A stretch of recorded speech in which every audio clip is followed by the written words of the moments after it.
This episode is brought to you by Sweet Tarts Candy. Sweet Tarts dared to combine unexpected flavors. And when they did, something unbelievable was created. Sweet Tarts Ropes. The perfect combination of sweet and tart flavors in a soft and chewy rope. Sweet Tarts Ropes aren't just the candy you grab when you want a little treat. They're the candy you deserve. Sweet Tarts. Dare to combine. Visit sweettartscandy.com to shop now. Welcome back to another edition of the Disney Dish Podcast with Jim Hill. It's me, Len Testa, and this is our show for the week of Schmurz Day, August 21st, 2023. On the show today, news, listener questions, and the location of a secret candy spot not on the map for Mickey's Not-So-Scary Halloween Party. Then in our main segment, Jim finishes up the story of Spain's Epcot Pavilion and Gigante. Let's get started by bringing in the man who was never told that being an adult means you'll always be cleaning the kitchen. Always cleaning the kitchen. It's Mr. Jim Hill. Jim, how's it going? It's fine, Len, but you're right. But it's a tiny little kitchen with not a lot of counter space, which means whenever Nancy talks about us getting a new appliance, like, say, an air fryer, that's when I remind her, that's like, look, when something new comes into our kitchen, something old has to go out. One in, one out, baby, yeah. Well, that's when Nancy says, I could create a lot of space in here if I just got rid of the old man who constantly stands in the kitchen complaining about he has no space, and that's when I shut up and start emptying the dishwasher. It's one of those things like when you're young, you're like, oh my God, I can't wait to have a big house with a big kitchen and a big everything. And then as you get older, you're like, how many square feet do I actually need to live? But I have definite kitchen island envy. I mean, I'll enter somebody's house and it's like, look at all the space to work. Cabinet, the storage. Oh my God. Yeah. It's one of those things. Well. All right, Jim, let's do a quick shout out to subscribers over at disneydish.bandcamp.com. Thanks to new subscribers Michael Madzik, Diz Ricklefam, Ben Aj, and Ahmed52093, and longtime subscribers Matthew Hayes, Marm McCall, Steve Kachelmeyer, and Tanya Alexander. Jim, these are the actual spirits that stand outside the Haunted Mansion during the Halloween parties, beckoning unsuspecting travelers into their ghostly retreat. They say it's great to see everyone dressed up in such creative costumes, and the job is way better than their normal haunting roles, which mainly involves making weird plumbing noises over at All-Star Sports during the night. True story. I have heard those noises, Len. I know. They are disturbing. These people are pros. Exactly. I mean, they're clearly experts at what they're doing. There you go. All right, folks, let's do the news. The news is sponsored by Touring Plans Travel Agency. We can help you book your next trip. Plus, it comes with a free Touring Plan subscription. Check us out at touringplans.com/dish. All right, Jim, the Magic Kingdom has held the first of its annual Mickey's Not-So-Scary Halloween parties in 2023. So if you're visiting the Magic Kingdom between now and November, you'll see fall decorations in the park. And our own Christina Harrison has now been to 2 of those parties and has these tips for folks who are going to the upcoming events. So a couple of things. The first thing that Chrissy mentioned is around the character greeting locations and wait times. So Chrissy's already said she's spent 10 hours in line for a total of 4 character greetings. Wow. Okay. So Chrissy mentions there are 13 character greetings on the party map, but only one of them indicates which characters are available, and that's Jack and Sally at Town Square Theater. That's also the only location that is open as soon as the party tickets begin, so 4 p.m. Okay. Virtually every other character greeting starts either at 6 or 6:30. There are also DAS lines, so the Disability Access Service, for Jack and Sally, for Mickey at Town Square, for the 7 Dwarves at Storybook Circus, for Minnie, Donald, and Daisy inside the Dumbo tent on the left of the entrance, and also the princesses at Fairy Tale Hall. Chrissy said that there are 37 characters available. The ones that have posted wait times include Jack Sparrow and Belle. And also Eric and Ariel don't, but they never had a wait time of more than a few guests, so not a big deal. The biggest lines, other than the ones we mentioned, were for Pooh and Pals, because there are so many individual characters there. People want to get photos with the individual characters and then a group photo together. So that's that's a lot. And also 7 Dwarves is also huge. Yep. All right. So Chrissy's recommendation is she calculated that she was spending 38 cents a minute in line. It sounds like the rate for a long distance overseas call. Yeah. Oh. Yeah. But she did say that whatever the cost is for waiting, you can make it up by getting more candy than you even expected. So, Jim, in the show notes, I included a photo that Chrissy texted me. Do you see the shovels that the cast members are using to hand out? It looks like a garden trowel, right? Like it looks like one of those. It looks like, have you ever gone into one of those like health food stores where you can buy like oat bran in bulk? Yeah. And they've got those big metal scoops where it's like, oh, you need 5 pounds of wheat germ. Here's a scoop, right? God. It's those scoops that they're using to hand out candy. Okay. But this means your bag will fill up and get heavy that much sooner as you make your way through the event. So, by the end of the evening, you'll have one arm that, you could use. One arm is longer than the other. Yeah. You're part orangutan at that point. I mean, the other issue is it's still 90. It was 97 degrees yesterday, I think, in Orlando. So you're going to end up with a giant mass of individually wrapped candies. Which is fine, right? That's what lockers are for. But yeah, if you want candy, they are not being stingy this year with the candy, and it's good stuff too. I mean, I see M&Ms in there. I see a lot of chocolate, so that's great. Yeah. Also, speaking of candy, Chrissy found a secret candy stop that's not listed on the map, and it's way back in Fantasyland. And to make it even harder to find, it doesn't have one of those giant inflatable balloons to indicate that it's a candy stop.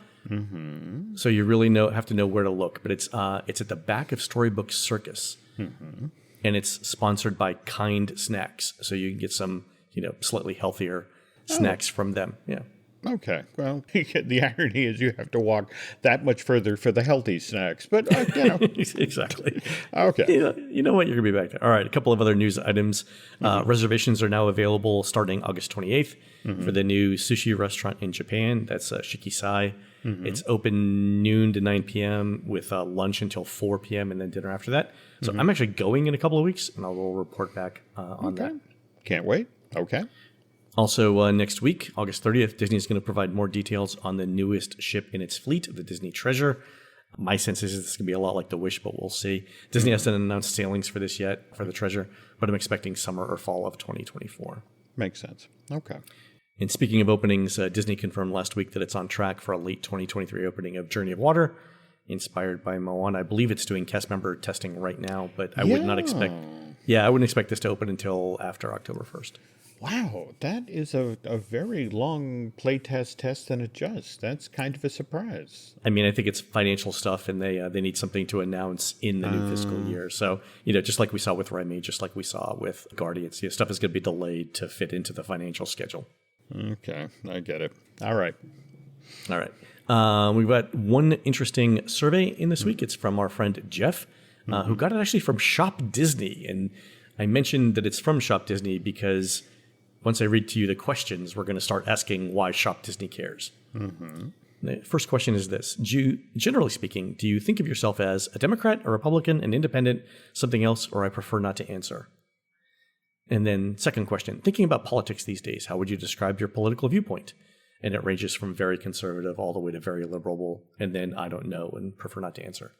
And the third question is, how do you currently feel about your financial situation? And it ranges from extremely positive to extremely negative, with an option for I prefer not to answer. So Jim, when did Shop Disney start becoming the Rasmussen poll? Well, it's been an interesting 18 months or so. Whether you go to Disney or that sort of thing has been politicized. And this is starting to impact parts of the company that previously hadn't been impacted. And what's interesting is that Shop Disney has supposedly seen a bunch of steady customers be less steady. And so this is more of a kind of information gathering effort to the effect of, is there a reason you've gone from, saying, ordering 4 and 5 items per year at Disney down to 1 or 2? Is this because of your political beliefs, or is this because, you've been impacted by what's been going on in the economy? I mean, it's literally Shop Disney trying to get a sense of, okay, why have some of our customers suddenly become less enthusiastic? And given what Governor DeSantis said earlier this week to the effect of, we've moved on. We've moved on from the Disney thing, and we'd love it if Bob Iger would reach out and perhaps we could come to some understanding. And yeah, the thing with Shop Disney, I think that's interesting is we've talked about the concept of A/B testing before, where you divide your audience into two parts, A and B, and you show the A part of the audience one set of screens on your website, and B, the B group gets a completely different look on your website. And the thing is, you can do that online way easier than you can do it in a physical store. I wonder if they are thinking about tailoring the things you see based on the geographic location that your IP address on your computer represents. That would be fascinating. I mean, it's completely doable, right? Yeah. But at the same time, when you go to a YouTube or you go to a TikTok, and they know from previously what you've clicked on and that sort of thing, with sort of how to tailor what you're seeing, I'm honestly surprised that Disney's retail wouldn't look at your order history and go, okay, cats, these people like cats. Get me Disney cats. Exactly. So. Speaking of cats, that's for whatever reason, the thing that shows up on my Instagram feed now is rabbits eating produce in the field and a weird collection of watch advertisements. Like I don't know what the algorithm's doing there, but anyway. All right. Wow. All right. Rabbits and watches. Okay. Well, if you ever come across that where the streams meet, where you see a rabbit eating a watch, let me know. Is that rabbit wearing a Rolex? What's going on here? Everything's converging. There we go. All right, Jim, on to listener questions. Our friend Kelly writes in with this question about the end of Walt Disney World's reservation system, which is coming up in 2024. And Kelly says, look, the Walt Disney World Marathon is on January 7th. I have my race bib reserved. I'd assume that many people, myself included, intend to run that day and then spend a few days at the park. So my 5-day Disney World trip has been all organized, and I had my park reservations lined up. Then last week, I woke up to an email that half of my park reservations had been canceled, but just half of them. Everything before the 9th still had a reservation, and everything after the 9th didn't. Now, I have to think that given the point of sale issues the parks have had over the last few years anyway, that the 9th and 10th of January are going to be absolute chaos, because that's when Disney's rolling out the new system that doesn't require reservations. Is it really wise to schedule that kind of shift when there will be an influx of about 50,000 people and their families in the park? I was texting a friend of mine who works in IT, corporate IT, and I'm like, let me give you two scenarios here. Scenario number one is that you roll out a major IT change on the week in which 50,000 people who have God knows what kind of ticket media dating back to 1983, right, are all going to be in your parks at the same time. That's one option. Or option B is literally any other week than that.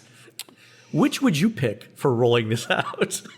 Oh, boy. It's going to be interesting. You know what? Fortune favors the bold, Jim. That's what I'm going with here. Okay. You have to do this at some point. You know what? Yeah. And God forbid the next week when the attendance drops off, because where's the thrill in that?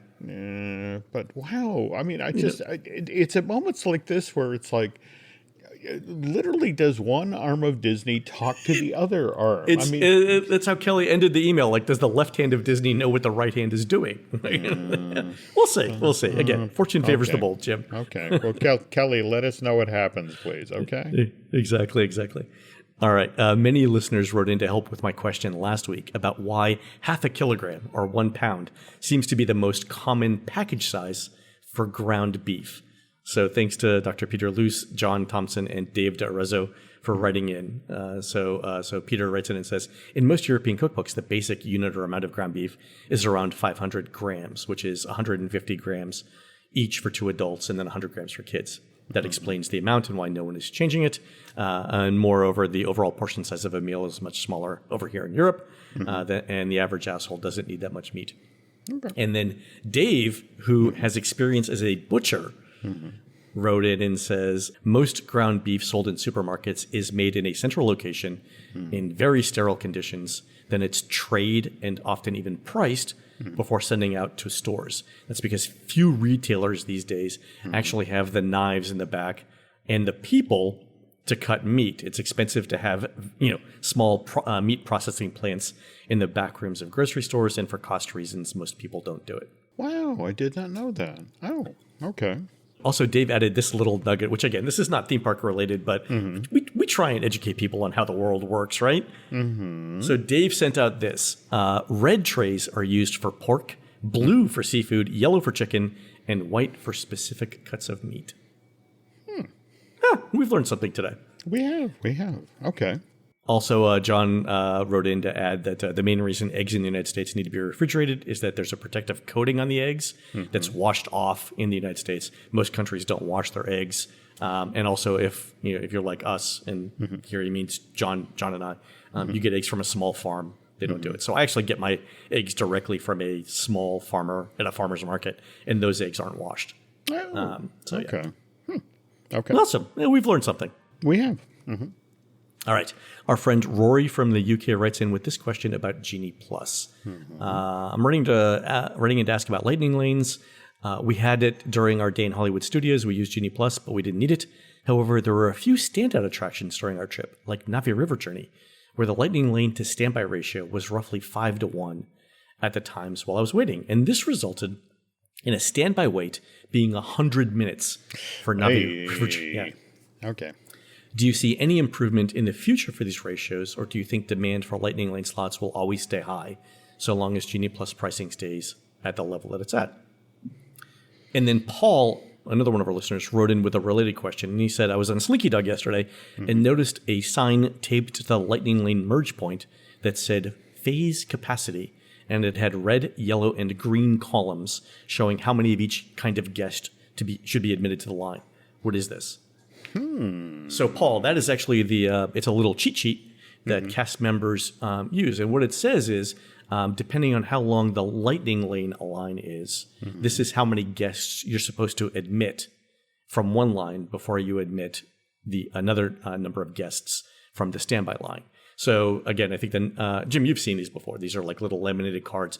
Oh, yeah. Yeah, the interesting thing, the cards have not changed since the days of FastPass Plus. So it's the same ratio being used everywhere. But basically it says, if you've got 50 people in the Genie Plus line and you admit all 50, this is how many corresponding guests from the standby line you take next. To double back to what Rory was saying about 100 minutes for Navi River Journey, I mean, okay, so the leaves bend down when the frog jumps on it, and the shaman is a cool figure, but 100 minutes. Oh. Hour and 40 minutes, yeah. Oh, that's a lot. I don't think the ratios are going to change to answer Rory's question. But I will say this. It's my understanding, and I'll have more data on this later, but if there are 1,000 people in line for, Navi River Journey in the Genie Plus line, of those 1,000, probably 25% of them actually purchased Genie Plus. Oof. And the remaining 75% are DAS or VIP tours or rider swap or whatever. It varies based on the attraction. But I would say that the vast majority of people using the Genie Plus line do not have Genie Plus. Like I am convinced of that. Okay. But to hear that's what happens during somebody's day at Animal Kingdom. Yeah, 100 minutes for Navi River Journey is a lot. Like I would balk at that. I would not. Yeah. I mean, that's a one and done for me. I still remember when I wrote it on opening day, and I won't tell you, doing it with an Imagineer friend, not Jim Schul, and we made the turn to go back, and the Imagineer's wife was like, "That's it." It's like, Jesus. Your family's brutal about your work, right? Wow. This is what you did. You spent 5 years on this. Yeah. I mean, it's pleasant. It's a pleasant ride. I put it in the same category as Grand Fiesta or any of the other smaller boat rides. Like, if there's not a line, I'll do it. but it's not something that I'm going to wait more than 20 minutes for tops. Depending where I'm at. Yeah. Okay. No, I can go with that. All right, folks, we're going to take a quick commercial break. When we come back, Jim finishes the story of Epcot's Spain Pavilion, and it's linked to the film Gigante. We'll be right back. Whether your business has 6 floors or 6 employees, Walmart Business has everything you need to save time, money, and hassle.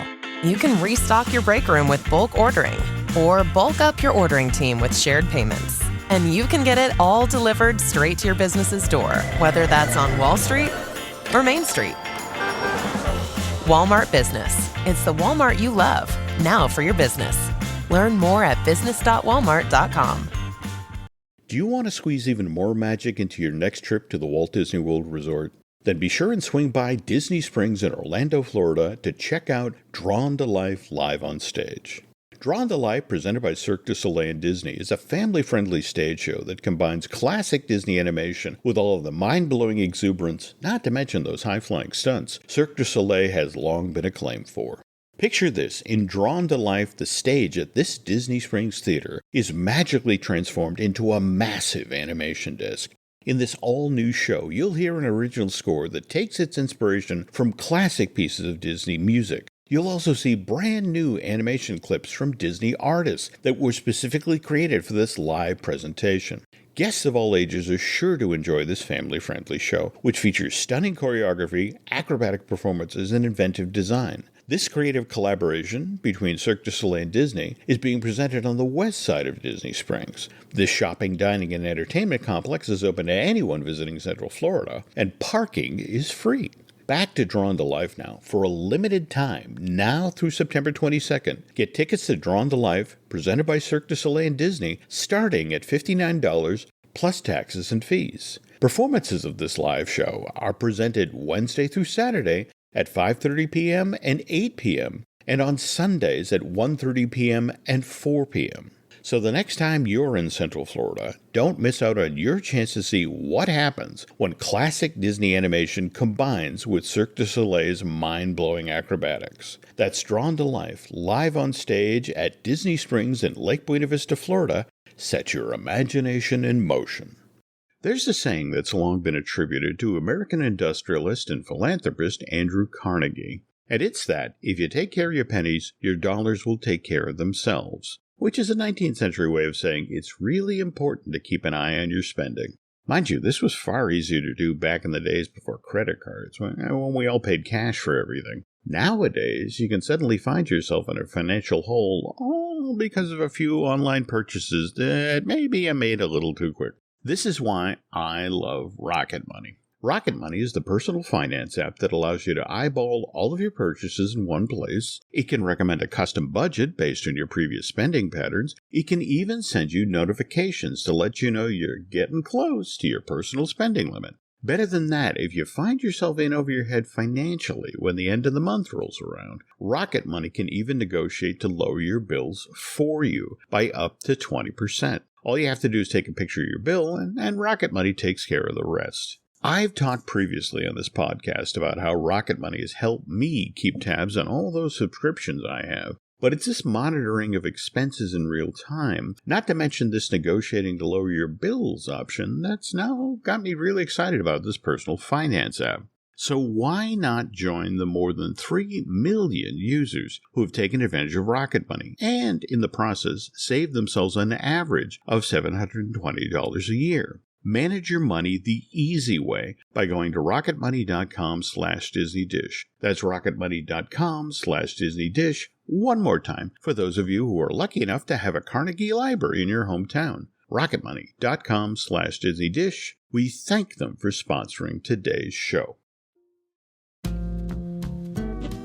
All right, Jim, when we left off last time, Walt Disney Animation had, just in like a couple of years, produced some really good films, right? Like Tangled and Frozen, right? That's right. And Tangled arrived in theaters in November of 2010.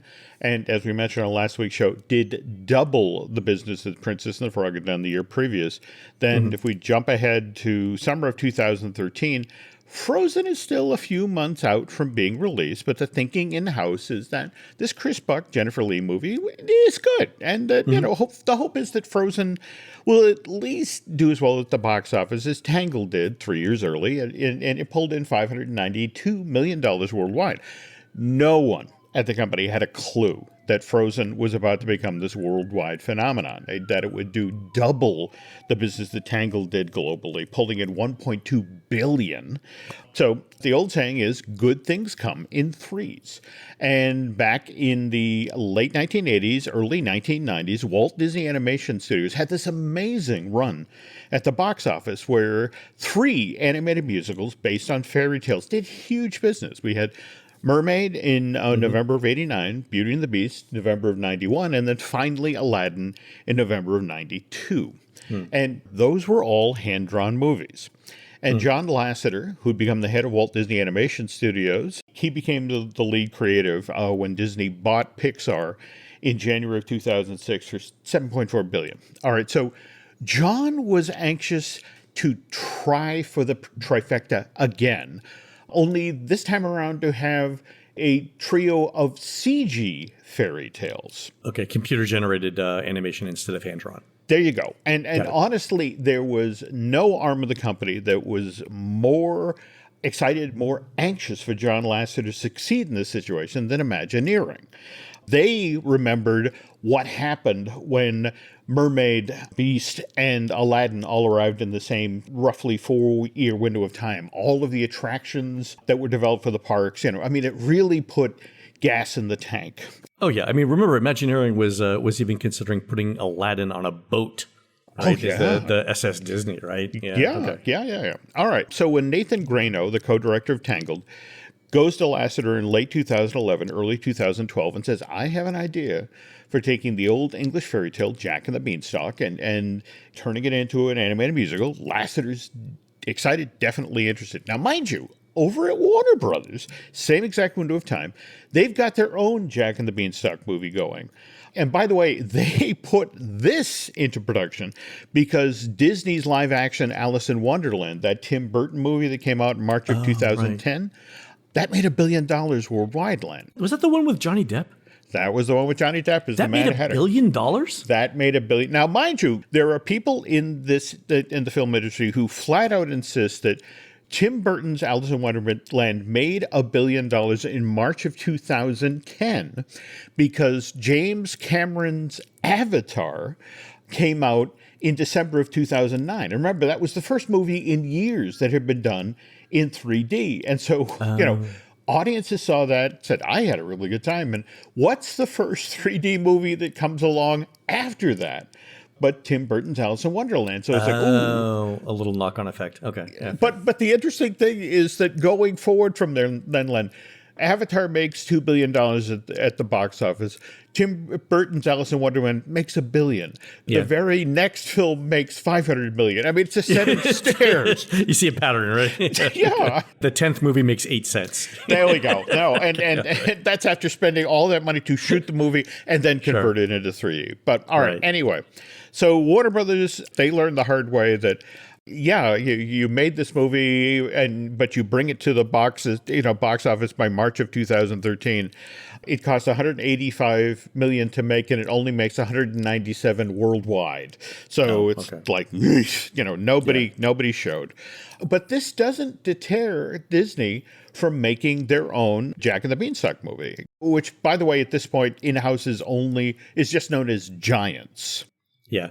At this point, how do you not have a song named Fee Fi Fo Fum, right? It practically writes itself. There was one iteration of this movie where there were 4 giant brothers, where it was like Phoebus and, it was literally when the parents went to call them to come back to the house. Oh, really? That was it? Fee Fi Fo Fum? Fee Fi Fo Fum. The 4 boys come back to the house. But anyway, when they finally settle on a story, as we mentioned on last week's show, Giants is set in Spain in the Age of Discovery, and that's that period between 1492 and 1502, where Queen Isabella is funding Christopher Columbus in his search for the New World. In the story that Nathan Grano came up with, Jack is a 17-year-old guy from a poor family who's in love with the daughter of a rich merchant. And the merchant just refuses to let Jack court his daughter because, he has such poor prospects. Okay. So this is why when a giant beanstalk suddenly appears at the edge of Jack's small town, he immediately begins climbing it, hoping to find a fortune as he heads off into the unknown. It's times like this, Jim, when I think if this fairy tale had been written or it happened in modern times, somebody would have either gotten a weed whacker or some Roundup and killed the giant beanstalk before it had a chance to grow. Also, how is it that people are so trusting back in the 15th century where they're like, oh, giant beanstalk heading up into the heavens, let's climb it and see what happens? Like that's a sense of adventure, Jim, and trusting in the unknown that I personally do not have. You and me both, Len. But it's not a good story. Like, if you and I don't do it, there's no story. So, okay, go ahead. Now, speaking of story, the folks who were crafting this story for Disney, I think we mentioned on last week's show, it's pretty much the A-team at Walt Disney Animation Studios at that time. Again, we have Nathan Grano, director of Tangled, Dorothy McKim, who'd produced the Prep and Landing holiday specials, and then Bobby and Kirsten Anderson Lopez, the Oscar-winning husband and wife team behind Frozen. And here's the thing.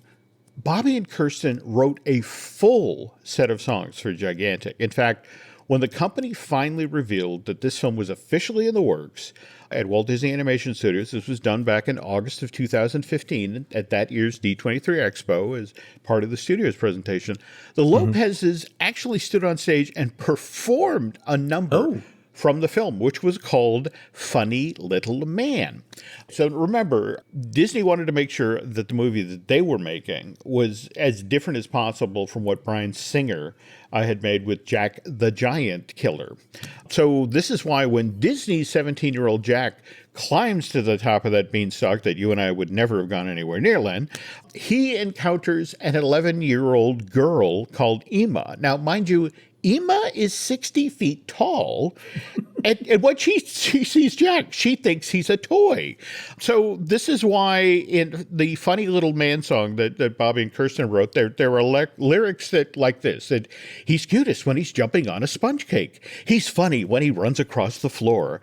I hope I won't be stepping on my angry little leprechaun because he's all I've been praying for. All right, that's not bad. It's not exactly Creatures of the Night from Only Murders in the Building, but, it's there not we bad. go. There we go. Now, when Gigantic gets canceled in October of 2017, for reasons we'll talk about in a moment, it just seemed a shame that this score full of songs that the Lopezes had written for this now canceled project were going to go to waste. So remember that number that Jack was supposed to sing as he climbed up the beanstalk and headed into the unknown?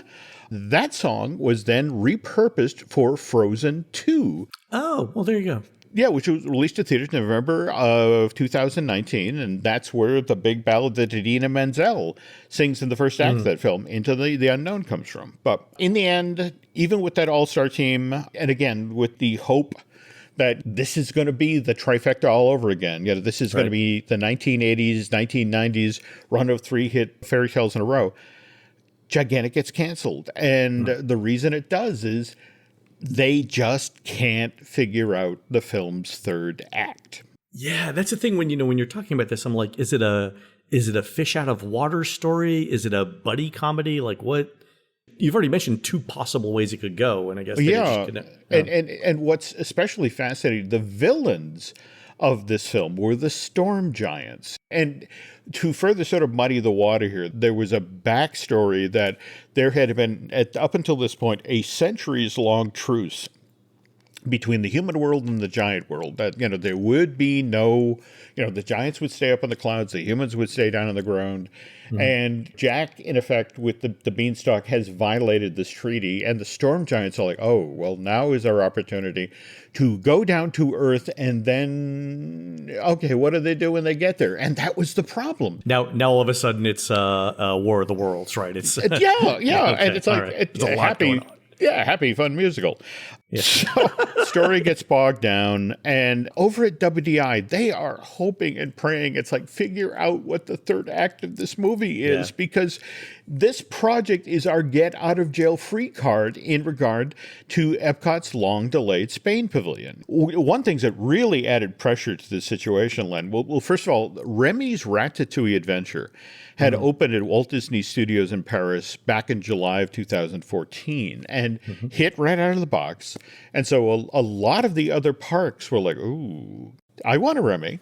But it's like, yeah, well, that's great, guys. But, we have an understanding with the folks at Disneyland Paris. They have a 5-year exclusive on this attraction, but not when it comes to the trackless ride system that powers Remy. Now, meanwhile, we have Frozen Ever After, the repurposed version of Norway's Maelstrom ride. It had been a smash hit since it first opened along the shores of World Showcase Lagoon back in June of 2016. So here's WDI's decision tree. We have this can't-miss movie coming from Walt Disney Animation Studios that's set in Spain. Okay. We have this ride system that we're using at Walt Disney Studios Park in Paris that we'd really love to bring stateside. Already built, already designed. There Just need we to change go. Metric to Imperial. Okay, here at Epcot, we have the situation where guest traffic patterns are now incredibly lopsided because of Frozen Ever After. Oh, yeah. Just the fact of what happened from, June of 2016 when Frozen Ever After opened. Yep. And, the whole world would arrive at World Showcase in the morning and immediately go left. And what that did to all of the attractions on that side of the park, what it did to the restaurants, the shops. Yeah, I mean, Mexico started selling margaritas at 9 a.m., right? Like, hey, on your way? Let me just take the edge off, before you, yeah. So where were they gonna put the Spain pavilion then? I guess I'm guessing the opposite side of That's World it exactly. Showcase? Okay, the solution where? to all three of these problems was to build Epcot's long-delayed Spain pavilion, as you mentioned, other side of World Showcase Lagoon, between Epcot's France and Morocco pavilion. Oh, right. That's where Belgium is for, I think, Food and Wine. Okay, yeah, there's a pad there, yeah, okay. Oh, yeah, and with the notion that this pavilion's marquee attraction would be themed around Gigantic, would make use of the very same trackless ride system that powered Remy's Ratatouille Adventure at Walt Disney Studios Park in Paris. And mind you, this plan goes totally out the window in October of 2017 when Disney announces after 2 years of work and spending $100 million on the movie that the studio was shelving Gigantic. And because, again, they couldn't solve the third act problem. But even though the Spain pavilion got canceled yet again when Gigantic got shelved in October of 2017, the Imagineers were still determined to bring that trackless ride technology at Epcot. More to the point, they still wanted an attraction of size to be built on the other side of World Showcase Lagoon, which would help them balance out guest traffic patterns and just give guests arriving at Epcot an equally strong reason to go right when they arrived at the World Showcase Lagoon. So this is why November of 2018, we learned that Epcot is going to get a clone of Remy's Ratatouille Adventure. And because it's not going to open till 2021, just in time for the resort's 50th anniversary, they still managed to honor the Imagineers' original agreement with Disneyland Paris. Yeah, the 5-year. Yeah. The 5-year exclusive. So let me ask you this question. We know that Remy is back behind the France pavilion. Did they take up any of the expansion pad between France and Morocco for that? Len, they had already done the survey work in regard to the Spain pavilion, as in, this is the entrance, this is our retail, this is our food, and now we need a place to put the ride building that the Gigantic ride was going to be in. And the place that naturally lent itself to this was starting in the Spain pavilion, but mostly behind France. And so now when the decision is made, well, look, it's really low-hanging fruit. I mean, Remy Ratatouille Adventure is, in fact, set in a cartoonist version of Paris. We can build this ride out behind, the France pavilion. And what they basically did is it's the exact same spot. They used the Photoshop flip vertically button to just flip it so that it leans one way. So, I mean, that's the irony. In a weird sort of way, we did get what they hoped to bring to Epcot, when Gigantic opened in theaters. In fact, if it all had gone according to plan, Gigantic would have opened in theaters, well, depending on who you talk to, it was going to open in theaters in March of 2018 or November of 2018. And then 3 years later, at the start of the 50th anniversary of Walt Disney World, the Spain Pavilion opened with the gigantic ride. And that's pretty much the exact same length of time between when Frozen opened in theaters and when the retooled Maelstrom came back online as Frozen Ever After. Yeah, it would have been a bigger construction project to do a brand new World Showcase Pavilion than, but still. Absolutely. But on the other hand, remember, you're largely building this back of house. I mean, you could just throw up the construction wall and kind of cruise at speed. It wasn't a question of, we have to go into a pre-existing building with the ride system and figure out how we're going to do that. That's true, and they could have closed off that area to guests, and I mean there'd been some construction noise and stuff, but one other final little note on this, because remember, back when they first talked about putting the Spain Pavilion, it was supposed to go in between Canada and the UK, and that was off the table this time around for the Imagineers, because think about it, that's your walkway into World Showplace, which hosts enough corporate events and special promotions and that sort of thing. Again, it's where you go to get your Figment popcorn bucket. It's too valuable to turn into a pavilion these days. So where are the expansion pads left in World Showcase? There's two between China and Germany, right? There are. And then is there one between Germany and Italy? That gets interesting because think about what's happened with the Italy pavilion, how they push back, put the new restaurant in back there. I mean, that's the other thing, to be honest, is that in this soon to open iteration of Epcot, where it is, Walt Disney World's Festival Center, and you'll have all of your show kitchens and that sort of thing. I mean, if you talk with the folks who run the park, they would argue that the Belgium temporary food setup, which that's temporary. It's only like 330 days out of the year. Yeah. There we go. Ephemeral, fleeting. Yeah. These are a crucial part of the modern Epcot experience, and that they're not going anywhere. So, no, they're not. Yeah. If anything, I mean, it kind of speaks volumes about the changes that were made in Future World to allow that the performance spaces and the show kitchens could march down into that part of the park. I mean, and that place has been a mess for so many years right now. Yeah. I mean, right now, if they just put down sod and opened it all up, I think we'd all be happy. Yeah. Well, we'll see what happens though. That's interesting. I mean, I do think we'll eventually get another country in World Showcase. I don't think it's going to be the next 5 years. No. But I think it's definitely something that, like the next thing that happens at Epcot will probably be that, I'm guessing. We'll see. We'll see. All right, folks, that's going to do it for the show today. You can help support our show and Jim Hill Media by subscribing over at disneydish.bandcamp.com, where you'll find exclusive shows never before heard on iTunes. Also, you can email tech support at Bandcamp if you have questions, support@bandcamp.com. On next week's show, it's the anniversary of Star Wars Galaxy's Edge in the parks, and we'll have Imagineer Jim Schul on to talk about the trade-offs that happened during the development of that land. You can find more of Jim at jimhillmedia.com and more of me, Len, at touringplans.com. We're produced fabulously by Aaron Adams, who'll be teaching you how to throw on the 1 and 2 and over the shoulder and around the neck at the 2023 Hula Hoop and Hip Hop Festival on Saturday, September 30th, 2023, from 8 a.m. to 2 p.m. at the Metro Technology Center's Business Conference Centers, I did not make up that name, on Springfield Drive in beautiful downtown Oklahoma City, Oklahoma. While Aaron's doing that, please go onto iTunes and rate our show and tell us what you'd like to hear next. For Jim, this is Len. We will see you on the next show.